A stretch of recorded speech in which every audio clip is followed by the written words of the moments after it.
നിന്റെ നക്ഷത്രങ്ങൾ എനിക്ക് വഴി കാട്ടുന്നു. നിന്റെ മിന്നാമിന്നികൾ എനിക്ക് പ്രകാശം പരത്തുന്നു.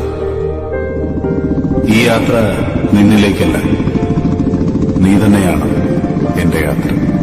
നീ തന്നെയാണ് എന്റെ ദൂരം. എന്റെ കണ്ണുകൾ തിരയുന്നത് നീ വരാതെ പോയ വഴികളിലെ നനഞ്ഞു നിൽക്കുന്ന കാൽപ്പാടുകളെയാണ്. മഞ്ഞിൽ നിന്റെ മെഴുതിരിവട്ടങ്ങളിൽ തെളിയാതെ നിൽക്കുന്ന പ്രാർത്ഥനകളെയാണ്.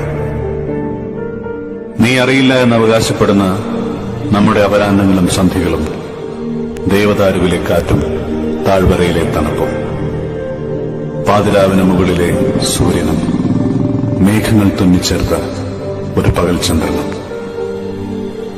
ആ രാവുമായി മുമ്പ് നിന്റെ തലയിണയരികിൽ ഞാൻ മറന്നുവെക്കാൻ ഓർമ്മിച്ച നിമിഷങ്ങൾ.